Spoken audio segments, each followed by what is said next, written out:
Update. My ex-wife divorced me after she got cancer so that she could leave first. Now she wants to come back. Should I give her another chance?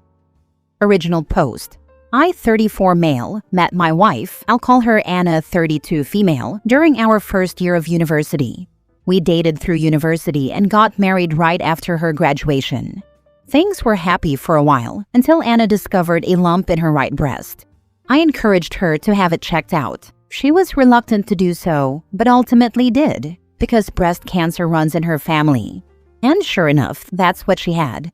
The good news, if it can be considered good news, was that the cancer she had was extremely treatable with chemo and radiation. Based on her family history, her doctor also recommended a double mastectomy for her. This put Anna in a really dark place. I suggested she go to therapy, but she outright refused and said she never wanted to hear me suggest that again. So I did my best to be encouraging and supportive to her. I took time off work to be at every appointment with her. I took on 100% of the household chores both inside and out. I did all of the shopping, drove Anna everywhere she wanted to go. I planned out special dates for us. I gave her an hour-long foot massage every night. I literally did whatever I could. About 6 weeks into her treatment, Anna brought up the idea of going to stay with her sister Sarah for a week. This honestly relieved me as I was burning the candle at both ends, trying to accomplish everything, and I thought some time apart would help us both. 2 nights into her stay with Sarah, Anna called me and said she wanted a divorce. She said she had read a lot about men who abandon their wives when their wives get sick, and that she was determined to leave me before I could leave her. I can't put into words how much this crushed me. I loved my wife. She was my everything. I begged her to reconsider, told her I had never thought of leaving her, not even once. I asked her again to go to therapy. She refused again. I asked her to go to couples therapy with me. She wouldn't. I asked her what I could do to convince her I wanted to stay. She said there was nothing. I am a man and therefore I would leave. End of story. It took about a year because of where we live, thanks COVID, but eventually everything was finalized. I ended up selling the house and splitting the proceeds between me and my now ex-wife. I didn't want to stay in that town anymore, so I put in a transfer request at my job and ended up moving to a town about 2 hours away. For the past couple of years, I've been focusing on myself more. I got a dog. I've been on a few dates, but nothing serious. I picked up hiking as a hobby and started gardening. Out of the blue, Anna called me 3 weeks ago. She said she'd been in town on a trip with friends and saw me, and all of her old feelings rushed back. She said she was sick and out of her mind at the time, and that I couldn't hold her words or her actions against her. She said she still loved me, that she always had, and that she regretted leaving me. She begged me to give her another chance. I'm so confused. If I'm being honest, I still love Anna, but I'm no longer in love with her. She broke my heart. I was devastated when she ended things. It took me a long time to get my head on right, but I also know she really was in a bad place because of the cancer. Do I owe it to her and what we had to hear her out? I'm scared that if we reconnect, I'll always feel like she'll have one foot out the door. But maybe that's unfair. I don't know what to do. Should I give her another chance like she wants? Now for the top advice before reading the update. I never recommend couples getting back together unless the issues that drove them apart are fixed. Cancer was not the problem. Lack of communication, trust, and a willingness to compromise were, on her end. She made unilateral decisions without caring how it affected you. She refused therapy. The way you're writing this, it's still all about what she wants, which sounds like the dynamic that destroyed your marriage. So what changed? I wouldn't do it. But if you want to open the door, you need to start with brutally honest couples therapy, and her active and honest participation is non-negotiable and a deal breaker otherwise. Have the therapy to hash out and bury the past, and see if dating is an eventual possibility. You guys need to start from scratch. And it's okay if you try it and you can't move on like she expects you to. She hurt you, regardless of her motivations. Sometimes you can't undo things. Like going to therapy during an extremely difficult, traumatic time in your life is something you shut down and demand your loved one never mention, becoming emotionally healthy ever again. If you do try again, therapy should be non-negotiable. The fact that she refused therapy while going through breast cancer really makes me nervous for the future of the relationship. I'm absolutely not saying everyone has to process things the same way, but a situation like that is what therapy is there for, and I would hope any partner I have might at least consider giving it a chance. She said she was sick and out of her mind at the time, and that I couldn't hold her words or her actions against her. She hasn't changed. Here she is refusing to take responsibility for her actions when you both know you gave her every opportunity to find help. If she really wanted to make things work with you, why did it take her seeing you by chance to do something? No, she's just lonely and is trying to shoot her shot because she's betting you're not over her. Exactly. She's over 30 and still won't even take responsibility for her actions. Cancer doesn't change your personality like that, not your values. She's the same person who divorced him and hasn't changed. Now for the update. Firstly, I'd like to say thank you to everyone who left comments on my original post. I now know what people mean when they say, "rip my inbox." I posted that and went to bed never expecting it would blow up so much. By the time I woke up, the post was locked. Not sure why, so I couldn't respond to any comments. But I read as many as I could and tried to take everything into consideration. Many of you suggested I reach out to my ex-wife Anna for an in-person conversation. The overwhelming consensus was that meeting her in person would tell me all I needed to know. And you were right. That seemed reasonable to me. I texted her, and she jumped at the chance to meet, and we did so yesterday after I was done with work. I chose to ask her to meet at a local coffee shop. Maybe it sounds bad, but I didn't want to meet her at my house or anywhere private just in case. Anyway, Anna was already there when I got there. She got up and hugged me. I let her, but didn't hug her back. Then we sat down. I asked her to remain quiet while I talked, and then I told her everything. I'm going to sum it up here because I honestly don't remember everything I said. I think I talked for like 10 minutes straight while she just sat there and teared up. But I told her things like how much she had devastated me. I told her that I would have stuck with her through thick and thin no matter what. I told her that I loved her, and that hadn't changed after her diagnosis or treatment plan. I told her that I was broken after she initiated the divorce. I told her how hard it was for me to pull myself back together. A lot of you pointed out that if Anna and I got back together, I should be worried about what she would do the next time she got sick, or if I got sick. And you were right. So I told her that too, and she got mad and interrupted me at that point. She said I was being unfair, that I wasn't taking into consideration her mental health at the time. She said she wasn't thinking straight, but that now she was. I took the chance to ask her if she'd been to therapy.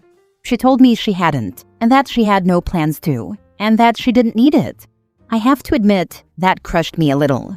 I asked her why. Just why? It's the one question I've really wrestled with over the months. And she said that she'd gone looking for support groups and found a lot of women who had stories about their partners leaving. She even mentioned Reddit, funnily enough. She said she talked it through with her sister Sarah. Anna said that Sarah, to her credit, had tried to dissuade her from divorcing me. But that between social media and some of Anna's friends, Anna felt like she had to go through with it to be seen as a strong woman. That is word for word what she said to me. I don't remember anything else exactly, but I will never forget that. She broke my heart and threw away our relationship because somehow in her mind, that translated to being strong. She then started trying to tell me we could get back together again, but at that point, I just told her flat out that wasn't happening. What it comes down to for me is that I just can't trust her. I would always be worrying about the same thing happening again. She cried a lot and tried convincing me for a little while. When I got up to leave, she threw her iced coffee in my face and stormed out. So yeah, we're definitely not getting back together. I have the closure I always wanted. I wish it felt better. I've been dwelling on it for the past day and a half. I keep wondering if there's something I could have done better, some way I could have saved our relationship. But I know there's not. I've blocked her number. I kind of hope I never hear from her again. Good Lord, this woman sounds terrible. Perfect example of a sympathetic life situation, getting cancer, not turning a bad egg into a good one. Imagine doing all of this hideously hurtful stuff to someone, taking no responsibility, and then throwing a drink in his face like a real housewife. I feel a bit like crap saying this, but this woman both had cancer and was a cancer. It's terrible that it all happened, but I genuinely think that OP would have had a worse time later on if it hadn't. If it wasn't this, it would have been something else. Crappy people can get sick too. My aunt has always been a colossal a-hole, and getting cancer didn't change that. She'd beg my mom to come help her, then spend their time together berating her until she left, and then whine to everyone that she was abandoned by her family. She had a girlfriend with the patience of a saint who was willing to put up with all of that, but then she cheated, said, "But I have cancer" as the only excuse, and then whined that she got walked out on because she had cancer. She's fine now, but we still don't talk because she's still a piece of shit. Also because she's still holding a grudge against me for something my mom said to her when I was a toddler. My very first memory of her was her insulting me when I was about 4 to 6 years old. So yeah, sometimes crappy people get cancer. That's life. This woman threw her relationship away and destroyed a man she was supposed to love, all to impress some strangers on the internet. So happy OP didn't take this awful woman back. She reminds me a bit of the woman who told her husband she was going to cheat on him because she survived cancer, therefore she deserved a hall pass. Next story. I, 29 female, broke up with my partner, 30 male, after a surprise party. I'm looking to see how others would have reacted to this situation. For context, I've been dating my now ex for 5 months. Things were mostly smooth, except for the little things that were becoming consistent. He would often change, delay, and/or cancel plans last minute for a variety of reasons. He often knew things would change, but didn't let me know until right before we were to meet up. He was 30 minutes late to our first date. I'm a person who really values their time and requires a bit of planning. I have been understanding, forgiving, and flexible with his ever-changing timeline. I did bring up several times that if this became consistent, it would be a problem. Then I told him that it would be a complete deal breaker if he canceled big plans. He always promised to make it up to me, but never did, and he never changed. Well, that time came. He was away for work for a month, with minimal to no contact due to the nature of his work. We had planned to rejoice the night he came back. It started off with him saying he'd come straight to my place. Then he said he needed to drop off stuff and get clothes at his place. He lives with his family. A few minutes later, he called me to tell me he was staying to have dinner with his parents. I told him that it was upsetting because I had dinner waiting for him. His first question was to ask what it was.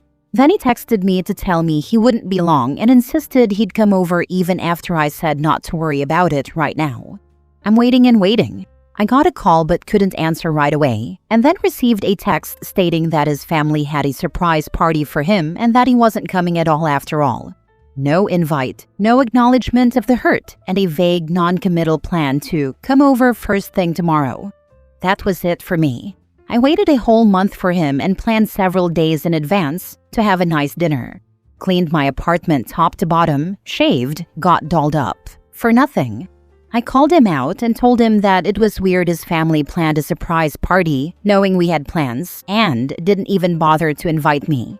He started backpedaling and saying I was invited and that he wanted to see me. I stood my ground and told him that I couldn't do this anymore. I stayed firm in my decision and had him pick up his things the next day. I wonder if I was too harsh in not having a more in-depth conversation about the issue, although my decision would have been the same. Now for the top comments. He doesn't respect you or your time. His lack of awareness of you and your valuable time is enough for me to also break up with someone. You aren't his priority.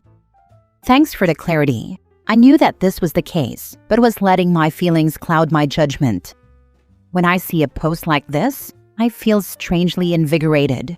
When you see all the posts of people being trampled over by their partner, then you see posts like this. The gaslighting, narcissism, manipulation, the many forms of abuse, and much more. It can be a lot for the reader to take in. I just want to say good for you. I'm proud of you. I wish I'd known what you know sooner. My life would have been a lot different. I'd change his contact name to Tardy in my phone because I'm ruthless. And if he messages you, it's a reminder. Let me guess, he was also late when picking up his belongings? If so, that should really cement your decision. Haha, there was no set time, but he got to my place later than he should have been there. Drive to my place from his 20 minutes. Arrived an hour after he said, on my way. Made me crack up to read this. Thanks. Last story. My 31 female husband, 30 male, did not get me anything for my birthday because it was too much pressure. We've only been married since December, but have been together for 3 years and have known each other for 5. He's one of the nicest people I've ever known, and he's gone out of his way to help me even before we were dating. He knows how important my birthday is to me, but he's always not cared about his. This year, because I know it's difficult for him, I started reminding him months in advance to figure out a plan and a gift. It needs to be said that my net income is about 3 times his, so I wasn't expecting diamonds or anything, just relatively cheaper stuff that I couldn't justify buying for myself. I also sent him links to things that I found cool but couldn't justify buying, Kill Bill t-shirt and some fake earrings. He got nothing. He said he was trying very hard to find something that I would like and just couldn't figure anything out. That was one fight. The second was about how he went about getting the cake. I asked him to place the order in advance because I feel more comfortable planning ahead of time. He insisted that he knew the bakery and he could easily get the cake an hour in advance. The day before my birthday, I asked him once again if he could just place the order, and he snapped at me. At that moment, I gave up. I told him to cancel everything and I went out with strangers and celebrated with them. He called asking if he could join, but I said no. He apparently got an emergency therapy session, and the therapist also told him that was a dick move. I know he didn't mean to hurt me, and he's been apologizing and offering to buy me whatever I want, but I'm not able to let my anger go. He knew this was important to me, and he went out of his way to ruin it for me, and I'm not able to get over it. How do we move forward from this?